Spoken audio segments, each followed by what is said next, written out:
የስልጣን ጥያቄ የሚሆን እኛን አይወክለንም ባይነት አልተንጸባረቀም። ስለዚህ ይሄ የእርሶ ብቻ ሐሳብ አይመስልም? አይደለም። የኦሮሞ ህዝብ ለምሳሌ ጠቅላይ ሚኒስትር ይሆናሉ ብለን ፕሮፖዝ ያደረግናቸው ወይ ለማ ወይ ገዱ ነበሩ። ገዱ ጠቅላይ ሚኒስትር ቢሆን ኖሮ የኦሮሞ ህዝብ ተመሳሳይ አቋም ነበር ይዞ የሚሄደው። ትግሉ ይገፋ ነበር፣ ይቀጥል ነው ትግሉ። ልክ ለነኚህ ለአብይ የተሰጠው እድል ለማም ቢመጣ ገዱም ቢመጣ የሚቀጥል ነበር። ምክንያቱም የኛ መንደርደሪያ ነበር የነበረን አማራጭ ኢህአዴግን መጣል ወይ በኢህአዴግ ላይ ጫና አምጥተን ለውጥ እንዲመጣ ማስገደድ። ኢህአዴግን ከጣልን መንግስት ፓርቲና ሀገር አንድ ስለሆኑ የሀገር መፍረስ ሊፈጠር ይችላል። ስለዚህ በኢህአዴግ ላይ ጫና አምጥተን ሪፎርም ማይንድድ የሆኑ ሰዎች ወደፊት እንዲመጡ ነው ያሰለሰብነው። በገዱና በለማና ገዱ የሚመራው ኃይል ወደፊት እንዲመጣ ያደረግንበት ምክንያት ይሄ ነው። አላማችን ኦሮሞ የሆነ ሰው ስልጣን ላይ ይውጣ አይደለም። አላማችን የነበረው ከኢህአዴግ ውስጥ ሪፎርም ማይንድድ የሆኑ ግለሰቦች ወደ ዲሞክራሲያዊ ስርዓት ሊያሻግሩ የሚችሉ ግለሰቦች ወደፊት እንዲመጡ ሁኔታዎችን እንፍጠር ነው።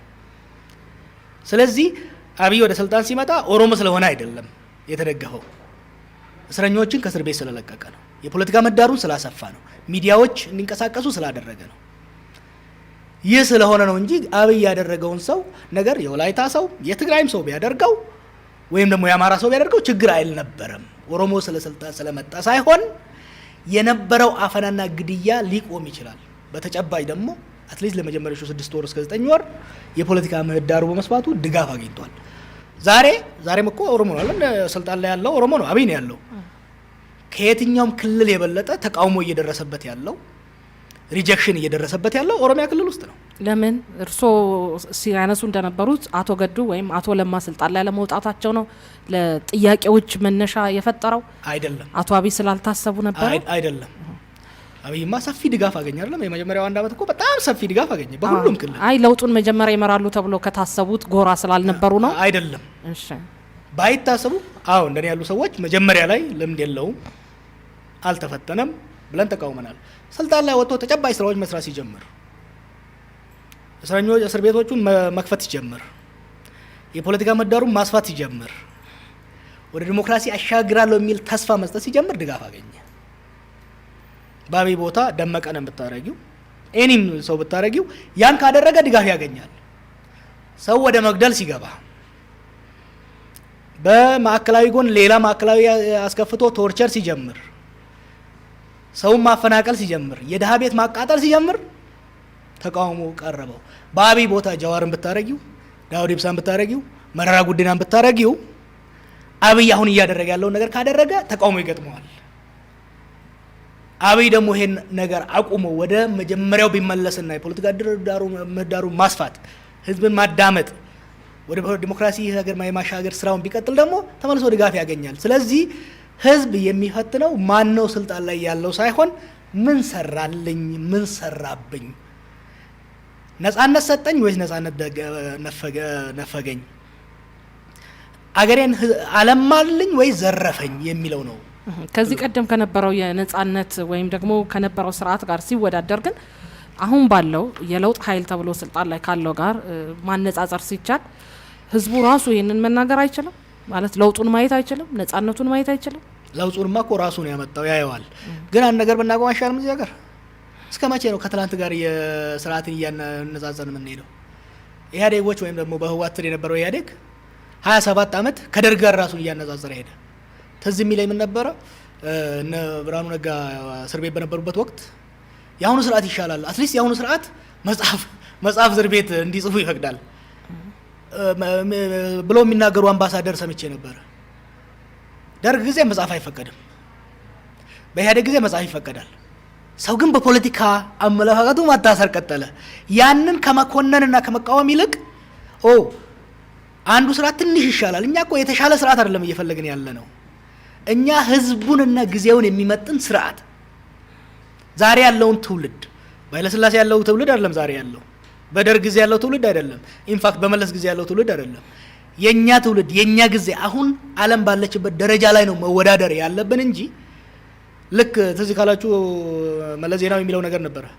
ከኤርትራ ጋር ስንወዳደር ከምን ጋር ስንወዳደር ሁሌ ከታች ያለውን በመጠበቅ መወዳደር አይደለም መሆን ያለበት። ህዝቡ የታገለው ከኢህአዴግ የተሻለ ስርዓት ለመፍጠር ሳይሆን ህዝቡ ራሱን የሚመጥን ፍትሃዊ ዲሞክራሲያዊ ሰላማዊ መንግስት መፍጠር ነው የፈለገው። ያን እያገኘ ነው አያገኘ አይደለም። እያገኘው ነው ብሎ ባሰበበት ወቅት ሙሉ ድጋፍ ሰጣቸው። ኢንፋክት እኛንም አልሰማ ብሎ ተረጋጉ፣ ይሄ ዩፎሪያ ትንሽ ቀነስ ያርግ ስንል ህዝቡ እኔ ትዝ ይለኛል መጀመሪያ አብይ ወደ ስልጣን እንደመጣ አካባቢ ሰው መገደሉን መቀጠሉን ስዘግብ አንዷ እህቴ ደውላ አንተ ምንድነው በቃ ካልተቃወምክ መኖር አትችልም እንዴ? አቦ ተሆና በሰላም እንደመረበት ነው ያለች። የዛሬ ያህል ተቃውሞ የነበረበት ጊዜ ነው ለኛ ራሱ በአክቲቪስት በለንበርንበት ወቅት።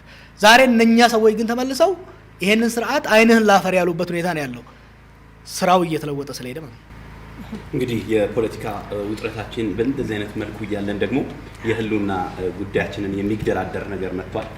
በተለይ የኢትዮጵያውያን ከ5 ሳንቲም ጀምሮ እየገነቡት ያለ ትልቅ ግድብ አለ። ይሄም ደግሞ በአባይ ወንዝ ላይ ነው።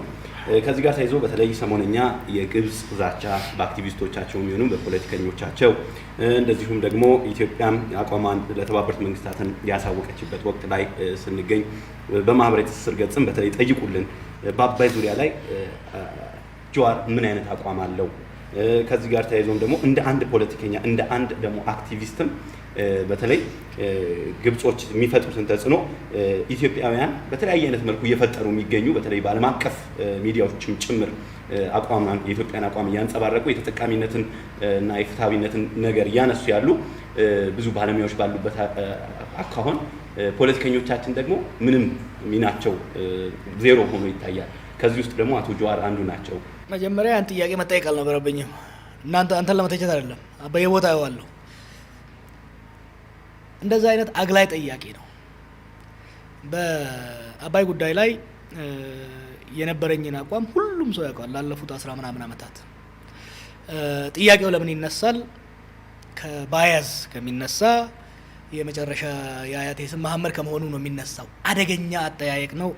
መስተካከል አለባቸው ይሄን የሚያቀርቡ ሰዎች። ሰሞኑን በመንግስት ሚዲያም ስላየሁት ትክክል አይደለም። ኢትዮጵያ ውስጥ በብሔራዊ ማንነት ላይ ክርክር አለ፣ ልዩነቶች አሉ። በብሔራዊ ፖሊሲ ላይ ልዩነት አሉን። በብዙ ነገሮች ላይ በብሔራዊ ሉዓላዊነት እና በብሔራዊ ጥቅም ላይ ድሮም ልዩነት ኖሮ አያውቅም። በእኔ እድሜ ያየሁትን ልንገር። የኤርትራና የኢትዮጵያ ድንበር ግጭት ሲነሳ ግጭቱ ፕራይመሪሊ በህወሓትና በሻዕቢያ መካከል መሆኑ እየታወቀ ዋነኛ የነበሩ የኦነግ ደጋፊዎች ናቸው ባድመ ሄደ ያለቁት። ይሄን ማወቅ መቻል አለብን። የጣሊያን ሲመጣ የኦሮሞ ህዝብ በጣም እየተጨቆነ በነበረበት ወቅት 5 ዓመት ወጥሮ የታገለው የሸዋ ኦሮሞ ነው። በአባይ ጉዳይም ላይ አንደኛ ይሄ ታሪካዊ ሂደት መረዳት አስፈላጊ ነው። ሁለተኛ የአባይ ጉዳይ የብሔር ተውና የሀገር ጉዳይም አይደለም። የሎወር ሪፔሪያን እና አፐር ሪፔሪያን የታችኛው ተፋሳሽ እና የላኛው ተፋሳሽ ጉዳይ ነው።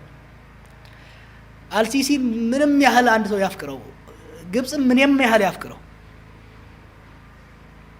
አቀማመጡ አሰፋፈሩ ከላኛው ተፋሰስ ከሆነ በኢትዮጵያ ውስጥ ካለ፣ በኤርትራ ውስጥ ካለ፣ በዩጋንዳ ውስጥ ካለ፣ በእነኚህ በ10 ሀገራቶች ውስጥ ካለ ከላይ ካሉት ሱዳን ሰምዌር ኢን ሚድል ወደድክም ጠላህም አቋምህ ከኢትዮጵያ መንግስት ጋር ነው የሚሆነው። ምክንያቱም የውሃ ጉዳይ ነው። ውሃው ከየሰፈሩ ነው የሚመነጨው። ወደ ግብጽ ሄዶ ግብጽ በሞኖፖሊ ልትይዘው የምትፈልገው ውሃ በተለይ ኢትዮጵያ ውስጥ ከጅማ ነው የሚወጣው፣ ከዱባቦር ነው የሚወጣው፣ ከወለጋ ነው የሚወጣው፣ ከዚህ ከጀማ ከሸዋ ነው የሚወጣው፣ ከጣና ነው የሚወጣው፣ ከየቦታው ነው የሚወጣው። አሁን ኤርትራ ሳትቀር ሳትወድ በግድ ምንም እንኳን በህወሓት ጊዜ ራሱ ትንሽ ተወላውል እንጂ ፈንዳሜንታሊ ከኢትዮጵያ ጋር ነው የምትቆመው። ስለዚህ የናይል ጉዳይ የአይዲዮሎጂ ጉዳይ አይደለም፣ የፈጣሪ ጉዳይ ነው። ፈጣሪ ከላይ አድርጎ እስከፈጠረን ድረስ ያንን የፈጣሪ የሰጠንን ሀብት ደግሞ በነበራት ታሪካዊ የበላይነትና አሁንም በሀያላን ጋር ካላት ቅርበት የተነሳ ልትከለክለን ትፈልጋለች። ዛሬ አብይ የኛ የምንለው የምንቀርበው ሰው ተውና ከመለስ ዜናው ጋር እየታገልን ፉሊ እንደግፍ ነበር። ዛሬ ትችት የሚያቀርቡ ሰዎች እኮ ከግብጽ ጋር ሲሞዳሞዱ የነበሩ በዛ ወቅት እኛ ኖ ከግብጽ ጋር የሚደረግ ማንኛውም ግንኙነት ብሔራዊ ጥቅምን ፈንዳሜንታሊ የሚጎዳ ለአንድ ጊዜ ሳይሆን ዘላቂ ስህተት ስለሚሆን ከመለስ ዜናዊ ጋር መቆም አለብን ብለን በተደጋጋሚ በቪኦኤ በጀርመን ሬዲዮ በስንት ጽሁፍ ስጽፍ ነበር። እኔ ብቻ አይደለሁም፣ ብዙ ምሁራኖች የኦነግ አመራር ውስጥ የነበሩ ሰዎች መለስ ዜናዊን ደግፈውታል ግድቡ ልስራ ሲል። ምክንያቱም ስለ ግድቡ ብቻ አይደለም፣ ግድቡ ቤኒሻንጉል ስለሚሰራው ነው። ያ አይደለም እኮ እዛ ውስጥ የሚወጣው ውሃ አይደለም።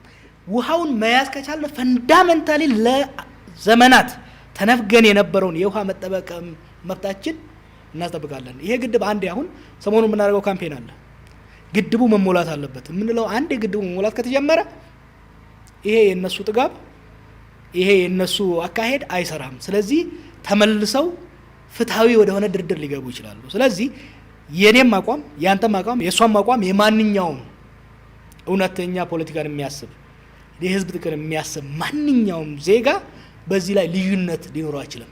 አሁን ያለው ፕሮፓጋንዳም ስህተት ነው። ኢህአዴጎችም ከዚህ በፊት ያደርጉ የነበሩት ፕሮፓጋንዳ ስህተት ነው።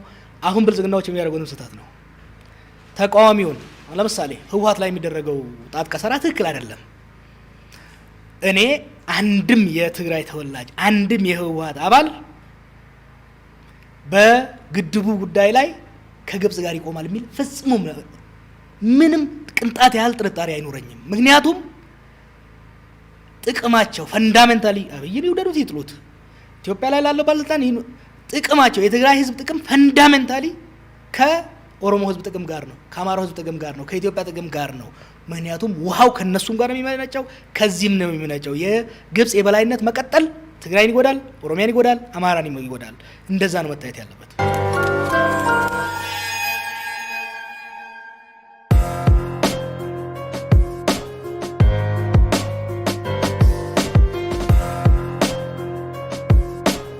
እርስዎ እያነሱ እንዳሉት እውነትም ከግብጽ ጋር የሚደረግ ማንኛውም ወዳጅነት ወይም ደግሞ ኢትዮጵያን ለመክዳት መታሰቡ ራሱ ብሔራዊ ጥቅምን ይጎዳል የሚለው ሀሳብን ብዙዎች ቢረዱትም እያነሱ እንዳሉት ህወሓት ወይም ደግሞ በዛ ወገን ያለው ሰው ለግብጽ ወግኗል የሚሉ ትችቶች እንደሚነሱት ሁሉ እርስዎንም የሚያነሱ አሉ። ከግብጽ ጋር ይሰራሉ፣ ለግብጽ ይወግናሉ በሚሉ ሀሳቦች የታጠሩ አመለካከቶች አሉ። እዚህ ላይ ምን ይላሉ? እሱን ከዚህ በፊት የነበሩት ኢህአዴጎ የነበሩ ሲገፉት የነበሩት አሁንም አንዳንድ ኃይሎች ሲባሉ እርስዎን ከነዛ ኃይሎች ጎራ የሚከቱ አሉ። መተቸት ያለባቸው እነሱ ናቸው። እንዴት? በኢትዮጵያ ፎሬን ፖሊሲ ላይ ከኢትዮጵያ ፎሬን ፖሊሲ ኮርነርስቶን ውስጥ አንዱ የናይል ጉዳይ ነው። ግልጽ የሆኑ ዘመን ተሻጋሪ አቋሞች አላት ኢትዮጵያ፣ ግብጽም አቋሞች አላት። በሚደረጉ ድርድሮች ውስጥ አሜሪካም ሆነ የዓለም ፋይናንሻል ተቋማት መሳተፍ የለባቸውም። ምክንያቱም ሁሌም ቢሆን ከግብጽ ጋር እንደሚቆሙ ይታወቃል። ህዝባችን መረዳት ያለበት ከአሜሪካ የሚመጣ ከወርልድ ባንክ ከአይኤምኤፍ የሚመጣ እርዳታ ስሙኒ በአባይ ተፋሰስ ላይ ለአንድ ገበሬ ትንሽ ኩሪ ለመስራት አይፈቅዱም። ምክንያቱም ግብጽን ለሚድል ኢስት ፖለቲካ ይፈልጓታል፣ ለስዊዝ ካናል ይፈልጓታል። ከዚህ አንጻር እኛና ግብጽን ፈጽሞ ሊያወዳድሩ አይችሉም። ሁሌም ከግብጽ ጋር ናቸው ደሱ። ይሄ እየታወቀ ነው ጠቅላይ ሚኒስትሩ ራሻ ሄዶ ሶሺ ላይ አሜሪካና ዓለም ባንክ እንደ አደራዳሪነት እንዲገቡ የተፈቀደው ዲፕሎማቶችን ያሳበደው ከፍተኛ ስህተት ዛሬ የመጣንበት ክርክር ውስጥ ጭቅጭቅ ውስጥ ያስገባን የብልጽግናዎች ስህተት ነው። ዛሬ አሜሪካኖቹ በጸጥታ ተቋማቸው የሚዝቱብን ብዙ ሀገራትን ሎቢ ያደረጉ ለምሳሌ ትናንት ወዲያ ሰኞ ዕለት የዩኤን ሴኩሪቲ ካውንስል ስብሰባ ነበር። የአሜሪካኖቹ አቋም ከግብጽ የባሰ ጠንካራ ነበር እኛ ላይ። ይሄን አያረጉትም ነበር ወደ ድርድር ባናስገባቸው። ወደ ድርድር ስላስገባናቸው ደግሞም እነሱም የገቡት ለግብጽ ብለው ብቻ አይደለም፣ የእስራኤልና ፓለስታይንን ጉዳይ ከዚህ ጋር አያይዘው ስላቀረቡት ትራምፕ ደግሞ ለመመረጥ ያን ጉዳይ መፍታት እንደ አንድ አጀንዳ ይዞ ስለመጣ ዛሬ ትግላችን ከግብጽ ጋር አልሆነ፣ ዛሬ ትግላችን ከአሜሪካኖቹ ጋር ሆነ። ትዊተር ላይ ደጋግሜ እንደምጽፈው የኛ ችግር ግብጾች አይደሉም። አሁን እኛን እየተጫኑ ብሔራዊ ጥቅማችንን ለመሸራረፍ እየሞከሩ ያሉት አሜሪካኖቹና ምዕራባውያኑ የፋይናንሻል ኢንስቲትዩሽኖቹ ናቸው። ይሄንን ደግሞ በገዛ እጃችን የሰራ ነው። ክርክሩ መሆን ያለበት ያን ስህተት መፈጸም አልነበረባቸው፣ ከዛ ስህተት መታረም አለባቸው። ትችት መቅረብ ያለበት ለመሰለሽ እኛ ላይ ጣት የሚያቀርቡት ወደኛ ከዚህ በፊት የነበሩ ባያዞችን እየተጠቀሙ እኛ ላይ ጣት የሚቀርጹት ዝም ሊያስብሉን ያን ስህተት እንዳንናገር። በነገራችን ላይ አሁንም ሄደው እንዳይፈርሙ ነው የምፈራው። ህዝቡ መንቃት ያለበትና መከራከር ያለበት ግፊት ማድረግ ያለበት እና ሐምሌ ላይ ውሃው መሞላት መቻል አለበት። ሐምሌ ላይ ውሃው መሞላት ከተጀመረ በኋላ ከግብጽ ያለን ድርድር እንዳለ ይለወጣል። ግብጾቹም አሜሪካኖቹም እየተቅበዘበዙ እየሄዱ ያሉት አንዴ ውሃውን መሙላት ከጀመርን ጌሙ እንደሚለወጥ ስለሚያውቁ ነው። የኛ አቋም ይሄ ነው። የማንኛውም አቋም ይሄ ነው። ስህተት ተፈጽሟል በመንግስት። ይሄንን ስህተት አምነው በመውሰድ ከኛም ጋር ከሁሉም ጋር አብሮ ተባብሮ ከመስራት ይልቅ አሁን እኮ we are being diplomatically defeated በፒአር ዲፊትድ ሆነናል እኮ አሁን። ምክንያቱም ካድሬዎቹ የካድሬ ስብስብ ነው መንግስት ላይ ያለው። ካድሬዎቹ ምሁራንን አያቀርቡም። ምሁራንን የሚያቀርቡ ከሆነ ለነሱ የሚያጨበጭቡትን ብቻ ነው ማቅረብ የሚፈልጉት። ዲያስፖራውን በጣም ማሳተፍ ያስፈልግ ነበረ። አሁን ዲያስፖራው ትንሽ ስራ የተሰራው ትናንትና ያወጣውን የብላክ ኮከስ በኮንግረስ ውስጥ ያለው ያወጣው እንደዛ አይነት ስራዎች መስራት ይቻል ነበረ። ዲያስፖራውን በማግለል አዋቂም በማግለል ተቃዋሚም በማግለል አይቻልም። ግብጾች ነጋዴው ሳይቀር አይተሽ እንደሆነ ምሁሩ ሳይቀር አልሲስን አይንህ ይጥፋ የሚለው ሰው ሳይቀር ሰፊ ዘመቻ እያደረጉ ነው ያሉት። እኛም በአቅማችን እያደረግን ያለ ነው። እኛ እዛ ስንጋፈጥ ግን ከኋላ የሚወጉን ከሆነ ችግር ነው ይፈጥረው። ስለዚህ ከግብጽ ጋር ሰርተዋል ወይም ይሰራሉ የሚለው ሀሳብ በዚህ አካሄድ ለምን ይመስላል? እስቲ ልጠይቅሽ፣ ለምን ነው ይሄ ጥያቄ የሚነሳው? ያው ቀደም ብሎ ብለዋል። ይሄ ጥያቄ ለብርሃኑ ነጋ ሲነሳ አላየሁትም። ቀደም ብሎ መግቢያችን ላይ ህዳሴው ግድብ ጥያቄ ሲጠየቁ ያነሱትን ሀሳብ ኤግዛክትሊ። ምክንያቱም መቆም አለበት። አሁን ትናንት ወዲያ አዲስ ዘመን ላይ ነው የሆነ ነገር ላይ ወጣል። ግብጽ የኢትዮጵያ ሙስሊሞች ለመያዝ የምታደርገው ሙከራ ግብጽ እኮ የሙስሊም የክርስቲያን የሚል ነገር የላትም ናይል ላይ። ውሃውን እኮ የሰርቫይቫል ጥያቄ ነው ለነሱ። እንዲህ አይነት ተራ ህዝብን ለማግለል የሚደረግ ኢስላሞፎቢያን ለመጠቀም የሚደረግ ጨዋታ ነው ይሄ። እኔን ብዙ ጊዜ ስለ ሃይማኖቴ መናገርም አልፈልግም ብዛው ስለሌለው፣ ግን ለትንንሾቹ መሐመዶች ማሰብ መቻል አለብን። አሁን ሰሞኑን በአረብኛ ቋንቋ ከፍተኛ ዘመቻ እያደረጉ ያሉት መሐመዶች ናቸው እዚህ ሀገር ውስጥ። ኢንፋክት በናይል ላይ በጣም ገፍተው እየሄዱ ያሉ አድቮኬቶች ዛሬ በአረቡ ላይ ጫና እያደረጉ ያሉት የሙስሊም ልጆች ናቸው። ምንድን ነው የሚሰማቸው? አንድ ሰው አህመድ ስለሆነ ጀማል ስለሆነ ብቻ ለዚች ሀገር ያለው ሎያሊቲ እንዲጠየቅ ማድረግ ክህደት ይመስለኛል። ክህደት እኔን ምንም አያመጣም። እኔ ላይ የሚያመጣው ነገር የለም። ግን ለሌላው የሚደረገው ከበደ በሆነ አሁን አልጠየቅም። እኔ ተሾመ በሆነ አልጠየቅም። ምክንያቱም የኔ ሪከርድ እኮ በጣም ክሊር ነው። እና አብይ መኖራቸው ሳይታወቅ ከነመለስ ዜናዊ ጋር ከውጭ ጉዳይ ሚኒስቴር ጋር በዚህ ጉዳይ ላይ ስጽፍ ስናገር ዲያስፖራው ይሄ የወያኔ ተላላኪ ላይ ነበረ። በናይል ጉዳይ ላይ ስጽፍ ዛሬ ከብልጽግና ጋር የሚያሽቃብጡት ዲያስፖራ ሰዎች ይሄ የወያኔ ተላላኪ ኖ፣ ወያኔን እንጥላለን፣ ወያኔን እንታገላለን፣ ብሔራዊ ጥቅማችንን ግን እናስጠብቃለን፣ የውስጥ ትግል ይቀጥላል፣ የውጭ ጥቅማችን የሚንጻረር ኃይል ጋር ግን መሰለፍ የለብንም ብዬ በመከራከርበት ወቅት ሲያብጠለጥሉኝ የነበሩ መለስ ዜናዊ ነው በስኮላርሺፕ ልቆት ያስተማረው ሲሉ የነበሩ ሰዎች ዛሬ ደግሞ ተገልብጠው እነሱ የብሔራዊ ጥቅም አስጠባቂ፣ እኔ የብሔራዊ ጥቅም ሻጭ አያረጉትም ነበር እኮ ነው የምልሽ። የኔ ስም ተሾመ ቢሆን ኖሮ አደፍርስ ቢሆን ኖሮ ደውድን ዱት። ግን ህወሓቶችም ከዚህ ጋር ተዳምረው እየተጠቀሱ ነው ያሉት። እንደ ግለሰብ እርሶ ቢነሱም አሁን ባሉት እያነሱ ባሉት አስተሳሰብ ውስጥ ቢቃኝም ህወሓቶች ከሃይማኖት ወይም ደግሞ ከሌላ አመለካከት ጋር ባይቆራኝም እየተነሳ ነው ያለው። ስለዚህ ትክክል አይደለም ነው የምልሽ። አደርጉትም መለስ ዜናዊ እኮ የጀመረው ግድብ ነው። ትግራይ ውስጥ የመለስ ዜናዊን ያህል የሚመለክ ሰው የለም። ዛሬ ከፍተኛ ድጋፍ ያለው ሰው ነው። የመለስ ዜናዊ ሌጋሲ ነው። በነገራችን ላይ ህወሓቶች ያጠፉታል በግድቡ ጉዳይ ላይ። መለስ ከሞተ በኋላ ጀነራሎቹ ዘርፈዋል ግድቡን። መለስ ዜናዊ በህይወቱ ቢኖር ኖሮ ይረሽናቸው ነበር። መለስ ዜናዊ ስታገል ነው በእድሜ ህይወቴን ያሳለፍኩት። መለስ ዜናዊ ግን በብሔራዊ ጥቅም ላይ የሚደራደር ሰውም አልነበረም፣ የሚጠረጠርም ሰው አልነበረም። የራሱንና የራሱን ቡድን የበላይነት ገንብቷል ኢትዮጵያ ውስጥ። ግን ለዚች ሀገር ከሰራት ውስጥ አንዱ ትልቅ ነገር ይሄንን ግድብ እዛ ቦታ ላይ መስራቱ ነው። ይሄን ግድብ በሚስጥር በከፍተኛ ፍጥነት ነው የሰራው።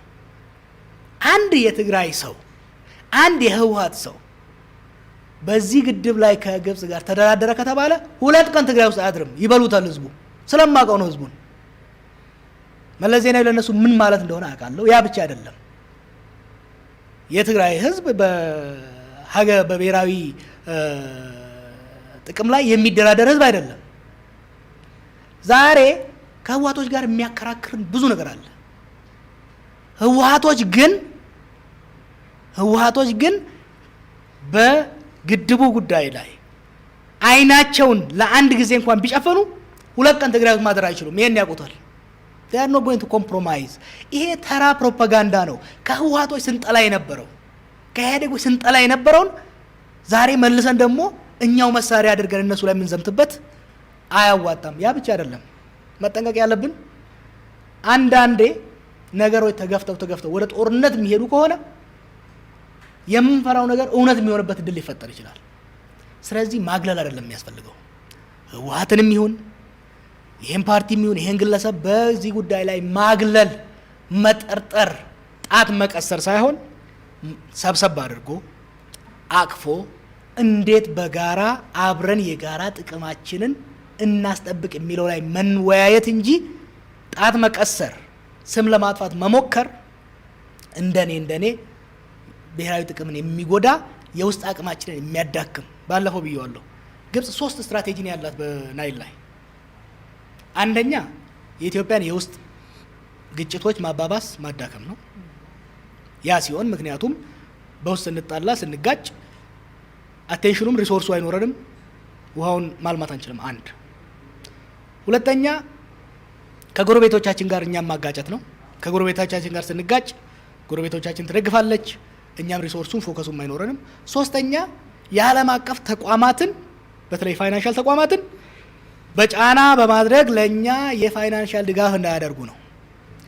የመጨረሻውን ምንም ማድረግ አንችልም። የመጀመሪያዎቹን 2ቱ ግን እንችላለን። የውስጥ ሽኩቻችን የውስጥ ግጭታችን ሽኩቻ ይቀጥላል፣ ወደ ግጭት እንዳይሄድ፣ በተለይ ደግሞ ጦር ወደሚያማዝዝ እንዳይሄድ። ጦር ወደሚያማዝዝ ከሄድን በጣም ቨልነረብል ነው የምንሆነው።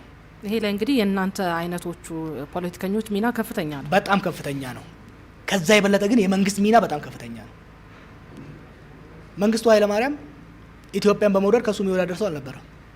እዚህ ውሃ ላይ ምንም ያልሰራው ጦርነት ላይ ተወጥሮ ስለነበረ ነው። መለስ ዜናዊ እኮ ይህን ስራ መስራት የቻለው ሪሌቲቭሊ ስቴብል የነበረ ሪሌቲቭሊ የተረጋጋ ሀገር ስለነበረ ነው። ልጨርስልሽ። የውስጥ ጉዳያችንን በተለይ በመንግስት ውስጥ ያሉ ሰዎች ተቃዋሚውንና በእነሱ የተለየውን ሀሳብ መግፋት፣ ማንጓጠጥ፣ በጠላትነት መፈረጅ ግብጾችን እንጂ የሚጠቅመው እዚህ ማንም አይጠቅም። አንድ ከጎረቤቶቻችን ጋር ያለን ግንኙነት በጣም እየተበለሻሸ መጥቷል። ባላንስ ማስጠበቅ አልተቻለም። ዝርዝር ውስጥ አልገባም። ባላንስ ማስጠበቅ አለመቻሉ ሱዳንን አሳጥቶናል። ለምሳሌ ሶሺ ላይ ሄደው ሲደራደሩ ጠቅላይ ሚኒስትሩ ሱዳንን አላማከሩ። ሱዳኖች መዋየቅ የጀመሩት በዚህ ምክንያት ነው። ጎረቤቶቻችንን ጠበቅ አድርገን መያዝ፣ ያሉ ጉዳዮችን መፍታት፣ ሶሾ ኢኮኖሚክ ኢንቴግሬሽንን ማጠናከር። ከኬንያ ጋር ያለን ጉዳይ ጥሩ አይደለም፣ ዛሬ ማሻሻል ያስፈልጋል። ከጅቡቲ ጋር ያለን ጉዳይ ማሻሻል ያስፈልጋል። የውስጥ ጉዳያችንና የጎረቤቶቻችን ጋር ያለንን ጉዳይ በቁጥጥራችን ስር ካዋል ነው ሰላማዊ እንዲሆን ካደረግ ነው። ሶስተኛው ነው የዓለም ፋይናንስ። እሱ ምንም ማድረግ አንችልም። መለስ ይሄንን የተረዳው ለዚህ ነው ግድቡ በራሳችን አቅም ሊሰራ ይገባል ብሎ የሄደበት። ይሄን ግድብ መስራት መጨረስና ውሃው መሙላት ፈንዳሜንታሊ ጂኦፖለቲክሱን ይለውጠዋል። ከግብጽ ጋር ያለንን ግንኙነት ብቻ ሳይሆን ከዓለም አቀፍ ተቋማት ጋር ያለንን ግንኙነት ይለውጠዋል። ስለዚህ የፋይናንሻል ተቋማቱ ስር 7 ቢሊዮን ሰጡን 9 ቢሊዮን ሰጡን ብለን ከማሽቃበጥ ይልቅ ግድቡን ጨርሶ ውሃ ሞልቶ መሄድ። ይሄን ለማድረግ ደግሞ የውስጥ ፖለቲካ ሽኩቻችንን ወደ ግጭት እንዳይሄድ ጣት መቀሳሰሩን መቀነሱ ይሻላል።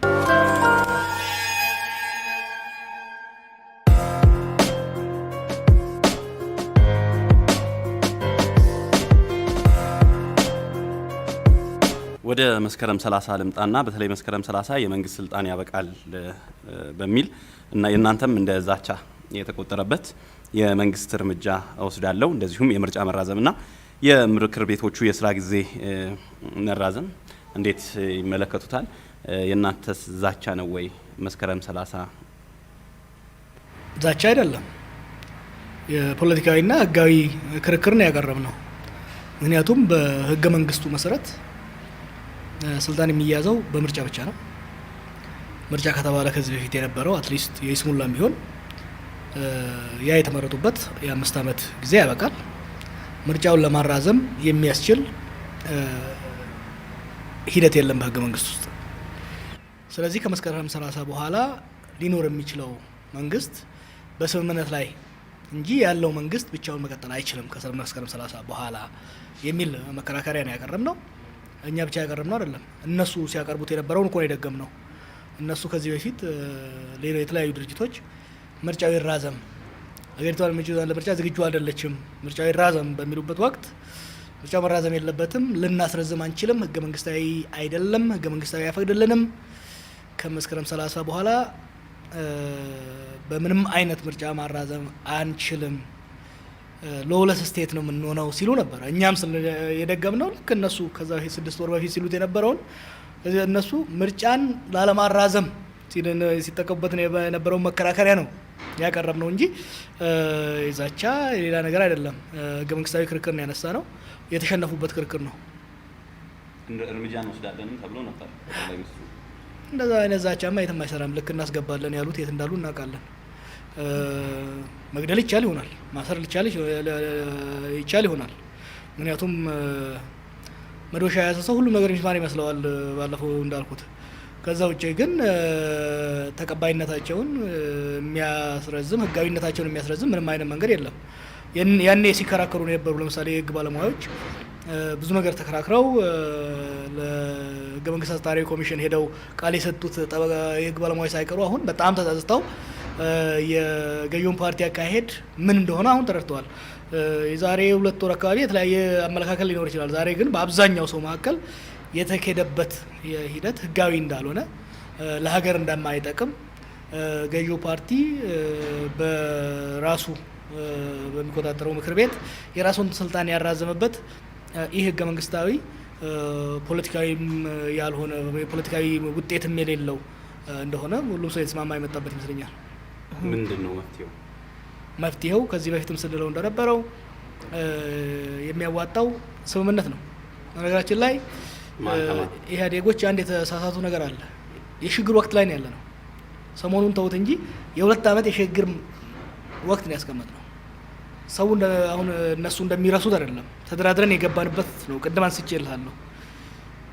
ኢህአዴግን ከመጣል በተለይ አብዛኞቹ ፖለቲካ ድርጅቶች ወይ እስር ቤት በውጭ ሀገር በነበሩበት ወቅት ኢህአዴግን መጣል ስርዓት ማፍረስ፣ ሀገር ማፍረስ ይሆናል ብለን ስላሰብን ኢህአዴግ ውስጥ ሪፎርሚስት የሆኑት መጥተው 2 ዓመቱን እንደተመረጠ መንግስት ሳይሆን በህዝብ እንደ ባላደራ መንግስት እንዲቀጥል ነው ኃላፊነት የሰጣቸውና አብይ የባላደራ ጠቅላይ ሚኒስተር ነው።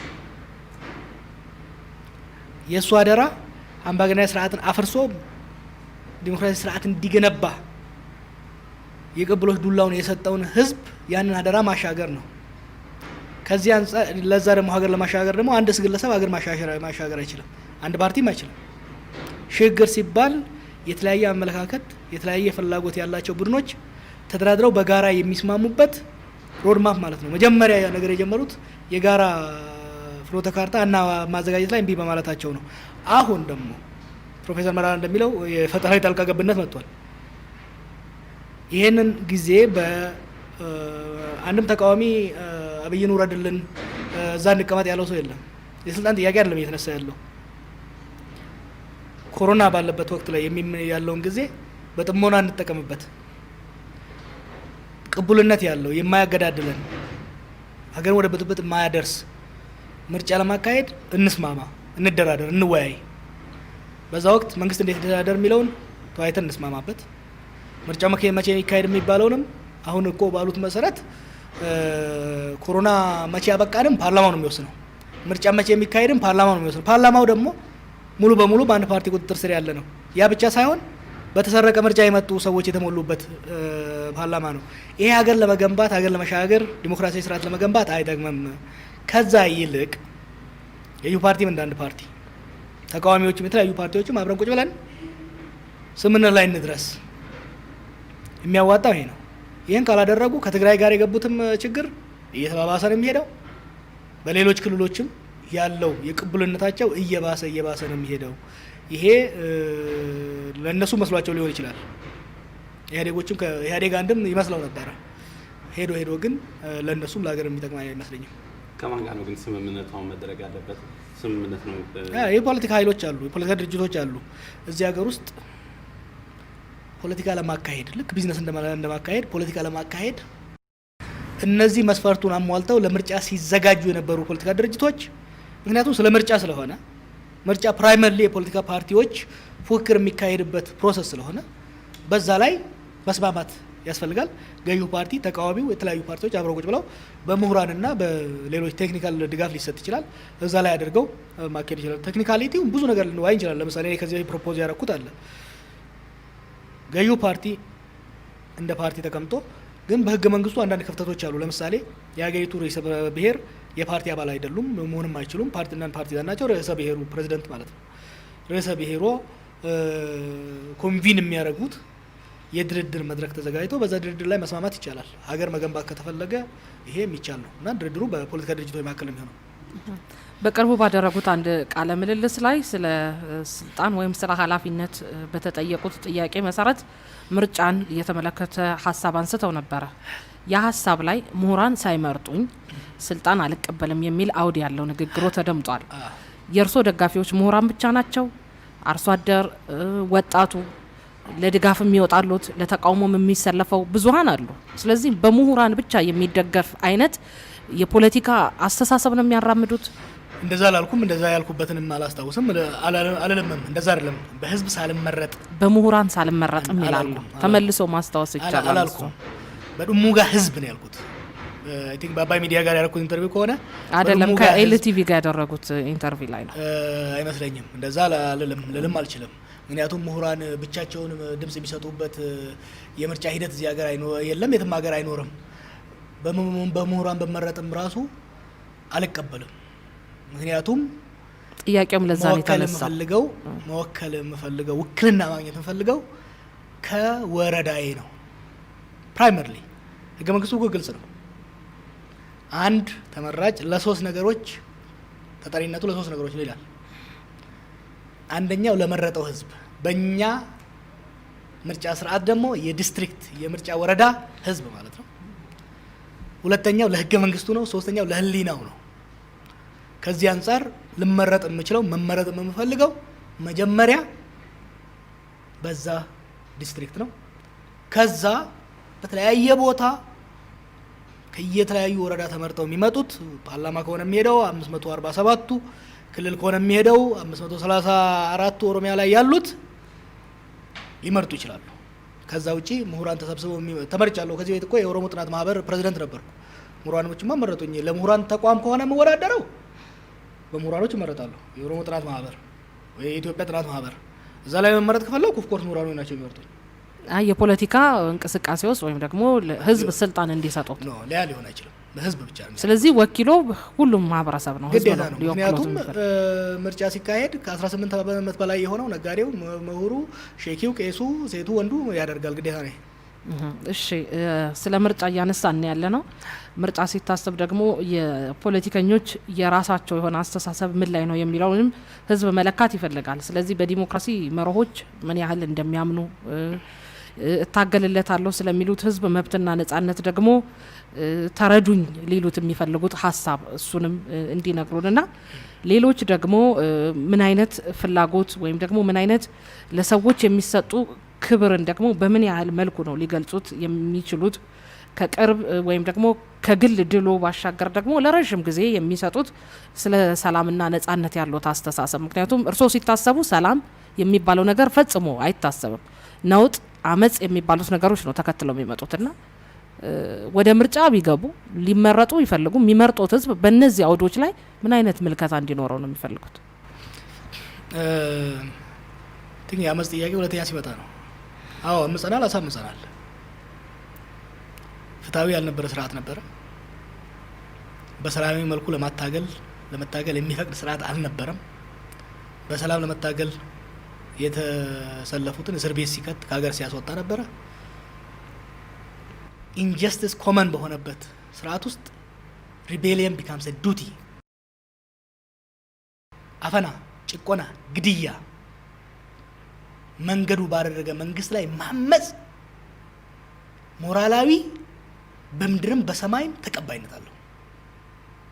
በማመጻችን ደግሞ ይቺን ሀገር ጠቀምናት። ገለታ ቢስ ወይም ደግሞ ምስጋና ቢስ እየሆነ ነው ሰው እዚህ ሀገር። 5000 ወጣቶች ራሳቸውን ሰውተው አመጸው ዛሬ አመጽ እንደ ሐራም የሚቀርብበትን ግን በኢትዮጵያ ወንጀል ህግም አመጽ ወንጀል ነው። አመጽ መጥራትም ማሳመጽ አመጽ ወንጀል የሚሆነው ከአመጽ ውጭ ያሉ መንገዶች ክፍት ከሆኑ፣ ሰው መንግስትን መተቸት ሲችል፣ ሰው መንግስትን በሰላማዊ መንገድ መቃወም ሲችል ካመጸ ወንጀል ነው።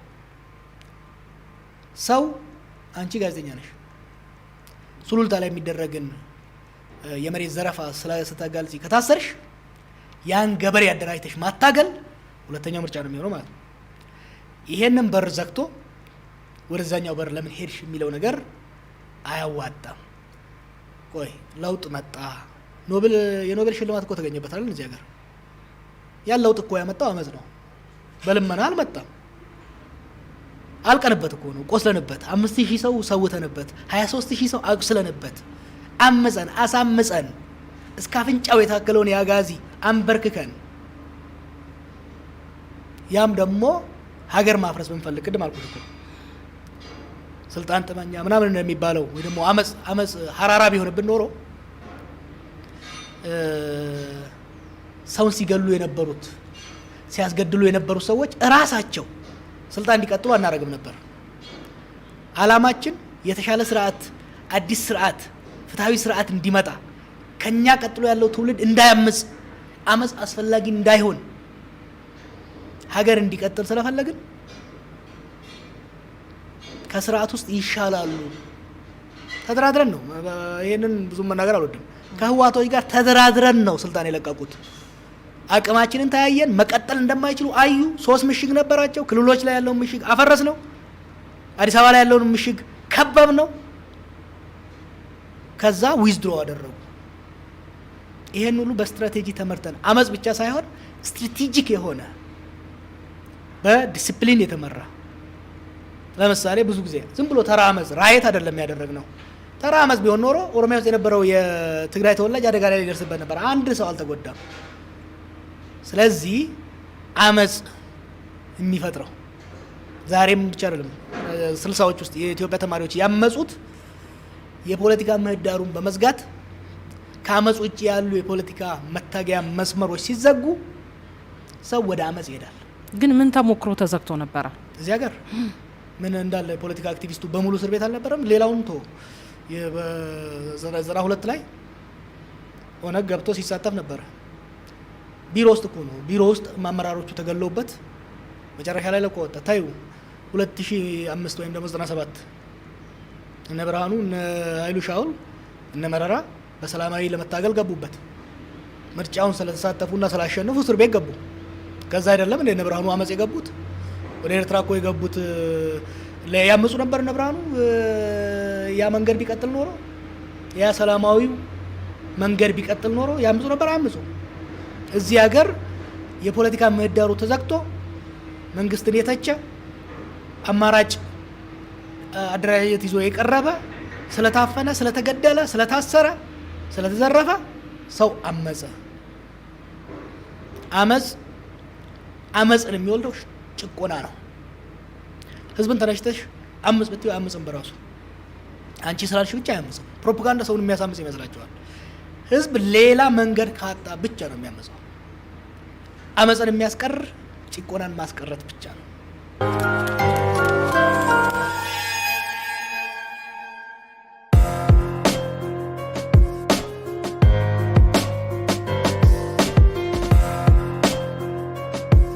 ግን በነዛ አመጾች መካከል የህይወት መስዋዕትነት ተከፍሏል።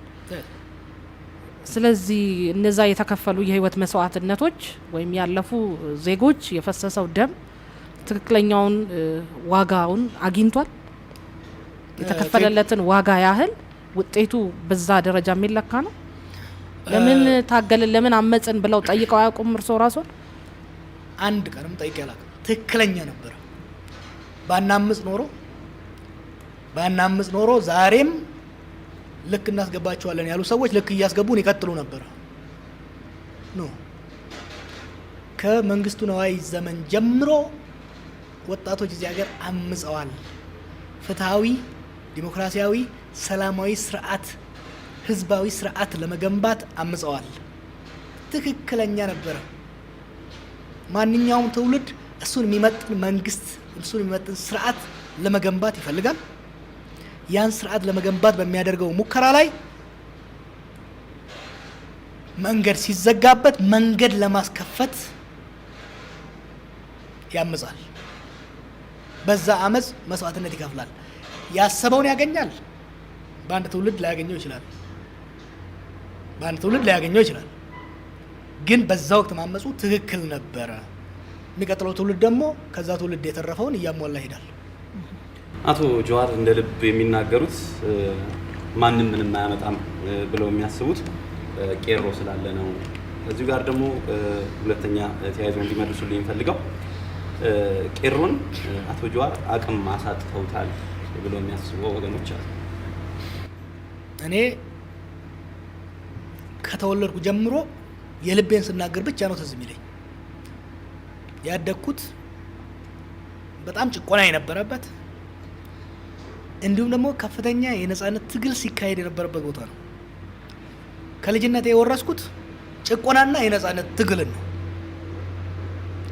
ወይ በነጻነት እታገላለሁ ወይ ሞታለሁ እንጂ ጭንቅላቴና ቀብሬ ምላሴና ስሬ ሎሌ ሆኜ መቀጠል አልፈልግም። እዚህ ሀገርም ስገባ ፈጣሪና ህዝቤን ተማምኜ ነው የመጣሁት። ህዝቡን እተማመናለሁ፣ 100% እተማመናለሁ። ፈጣሪን፣ ህዝብን። ከዚህ ውጪ እምፈራውም ፈጣሪና ህዝብን ብቻ ነው። ወደ ትግል ስገባ መስዋዕትነት እንደሚኖር፣ ችግር እንደሚኖር አውቄ ነው። ገና እኮ 10 ዓመት ምናምን ሲሆነኝ ነው ታጋይ የቀበርኩት ነው። አሁን ባለፈው ሰፈሬ ሲሄድ እላው ላይ የተከልነው ዋርካ ትልቅ ሆኖ አግኝቼዋለሁ። ወደ ትግል ስንገባ ለጭፈራ ወይም ለዳንስ አልገባንም። መስዋዕት አስፈላጊ ከሆነ አስፈላጊውን ሁሉ መስዋዕት ከፍለን ለውጥ ማምጣት አለብን። እድለኛ ነኝ። ብዙ ቦታ ሄጄ ተምሬያለሁ። ብዙ ዓለም አይቻለሁ። አንድም ቀን ግን ስለ ራሴ አስቤ አላውቅም። አንድም ቀን እያንዳንዷን ቅጽበታዊ ጊዜ አሜሪካ ሄጄ በ2 ወር ውስጥ አሜሪካ ሲሄድ አንድ ሰው አላውቅም ነበር። የኛ ሀገር ሰው በ2 ወር ውስጥ የወጣቶች ማህበር ነው ያደራጀሁት። ምክንያቱም ፈጣሪ ከዛ በጣም ጨለማ ከሆነ አካባቢ፣ በጣም ርዛትና ጭቆና ከነበረበት አካባቢ ሲያወጣኝና አይቪ ሊግ ትምህርት ቤቶች እንድማር እድል ሲከፍትልኝ የሆነ ፐርፐዝ የሆነ ሚሽን ሰጥቶኛል ማለት ነው። ለዚህ ህዝብ እንዳሳልፍለት ነው። እኔ ገና ኤሌመንተሪ ትምህርት ቤት እያለሁ በጣም በህዝብ ውስጥ ይሄን ነበረ፣ ብዙ ነገር አዘጋጅ ነበረ። ሰው በጣም ተስፋ ነበረው በእኔ ላይ። አይ ዋንት ቱ ሄልፕ። ያንን ለማድረግ በማደርገው ነገር ላይ መስዋዕትነት ከመጣ ማንኛውም መስዋዕትነት ተገቢ ነው ብዬ ነው የማስበው። እና የቄሮን አቅም አዳክሟል የሚል ይሞክረው። የቄሮ እኮ ጀዋር አይደለም።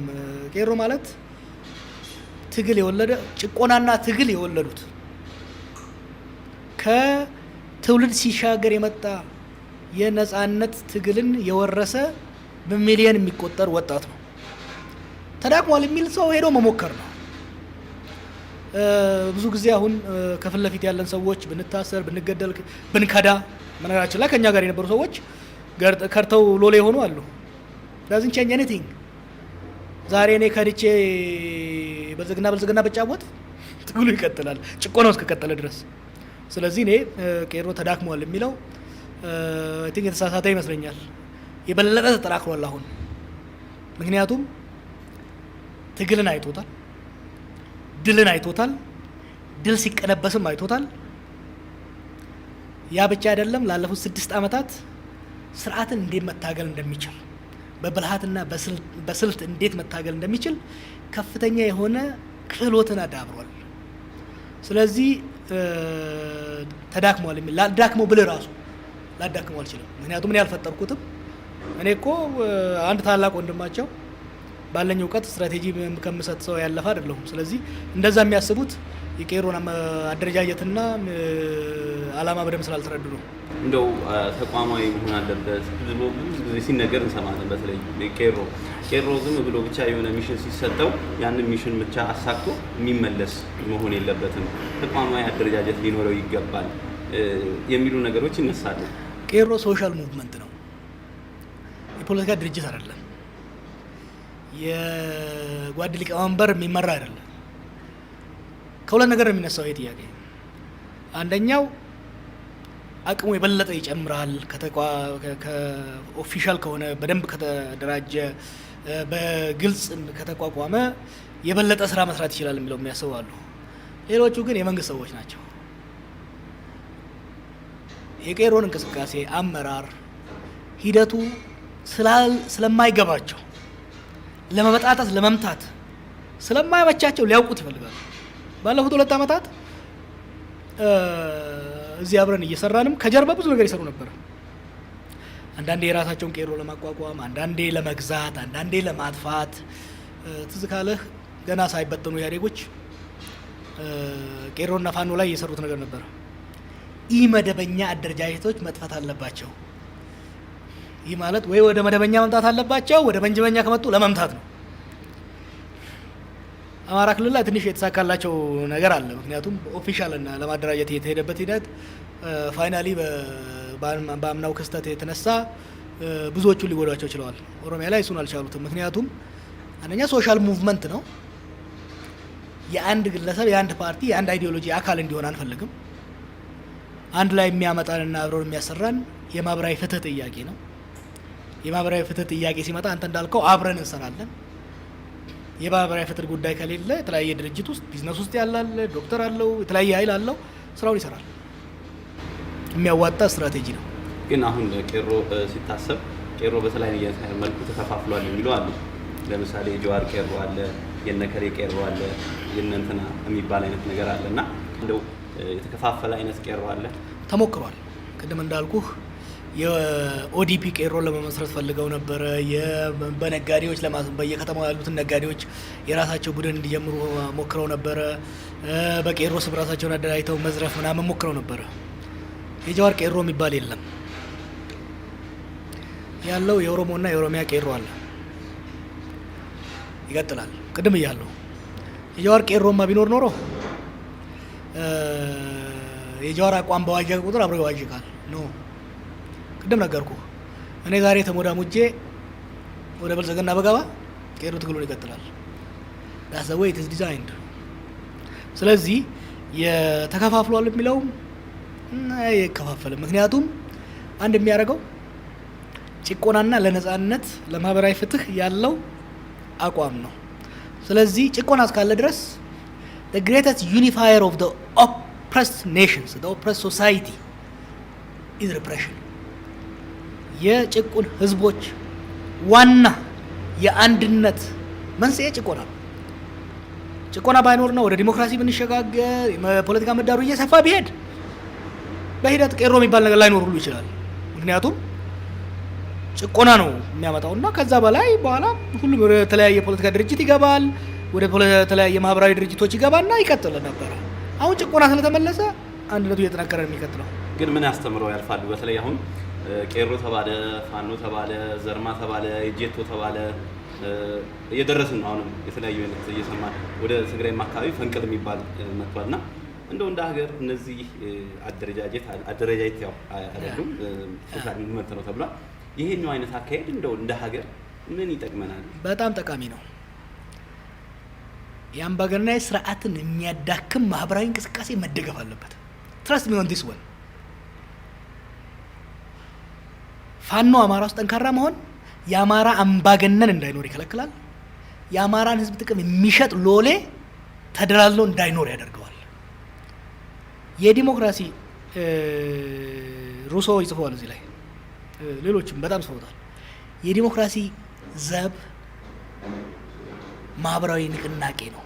ሲቪክ ኦርጋናይዜሽን እና ሲቪክ ሙቭመንቶች ናቸው። ፖለቲካ ድርጅቶች አይደሉም። ፖለቲካ ድርጅቶች መንግስት ያስተዳድራሉ፣ አስፈላጊ ናቸው። ማህበረሰብ በሁለት የተከፈለ ነው። ፖለቲካል ሶሳይቲ እና ሲቪክ ሶሳይቲ የምንለው አለ። የፖለቲካል አደረጃጀቶች የሚሰሩት ስራ አለ፣ የፖሊሲ ጉዳይ፣ የተለያዩ ነገሮች። ለውጥ ግን የሚያመጡት የለውጥ ኢንጂንስ ኦፍ ቼንጅ የሚሆኑት ሁሌም ማህበራዊ አደረጃጀቶች ናቸው። ኢትዮጵያኖች እድለኞች ነን ብለው ማሰብ መቻል አለባቸው። ወጣቶች በዚህ መልኩ ተደራጅተው ለምሳሌ የሲዳማ ክልልነት ያለ ጄቶ እንቅስቃሴ አይታሰብም። የአማራ ህዝብ የኢትዮጵያን ፖለቲካ እየለወጠ የመጣው የአማራ ህዝብ እንቅስቃሴ አማራ ነን መብታችን መከበር አለበት የሚለው ያለ ፋኖ እንቅስቃሴ ከዛ ወደ ከአብን ጋርም ቢሆን አይታሰብም። ሶሻል ሙቭመንትስ አር ኢንጂንስ ኤንድ ካታሊስትስ ኦፍ ቼንጅ። ከዚህ አንጻር እነዚህ ነገሮች መምጣት ኔጌቲቭ የላቸውም ማለት አይደለም። ለዚህ ነው የሲቪክ ሶሳይቲ እና ፖለቲካል ሶሳይቲ አብሮ መኖር ያለበት። እኛ በሲቪክ ሶሳይቲ በሶሻል ሙቭመንት በማህበራዊ እንቅስቃሴ ለውጥ አንስተን መጨረሻ ላይ ቅድም እንዳልኩ የፖለቲካል ማህበረሰብ በፖለቲካ የደራጀው ስልጣን ይዞ እንዲቀጥል ያልንበት ምክንያት አለ። ሁለቱም መኖር አለበት። የፖለቲካ አደረጃጀቶቻችን እየጠነከሩ እየበሰሉ መሄድ መቻል አለባቸው። የማህበራዊ አደረጃጀቶቻችን ደግሞ እየጠነከሩ እነሱም እየበሰሉ ሁለቱ እየተደጋገፉ ነው የሚሄዱት። ለምሳሌ እንደኔ አይነት ሰዎች ወደ ፖለቲካ ድርጅቶች እንገባለን። ስንገባ ግን ያን ወጣት አፍርሰን አይደለም መሄድ ያለብን፣ ተተኪ ያስቀምጣ ነው መቀጠል ያለብን። ስለዚህ ዘርማም ይሁን ጄቶም ይሁን ባርባርታም ይሁን እዚህ ሀገር አይበገሬ የተባለውን የኢህአዴግ ስርዓት በአማጺ ተሞክሮ ያልተቻለውን በፖለቲካል ድርጅቶች ተሞክሮ ያልተቻለውን ለ50 ዓመት እንገዛለን ያሉትን በ4 ዓመት ውስጥ ያንበረከከው ይሄ ማህበራዊ አደረጃጀት ነው። ግድፈቶች ያሉት ድክመቶቹን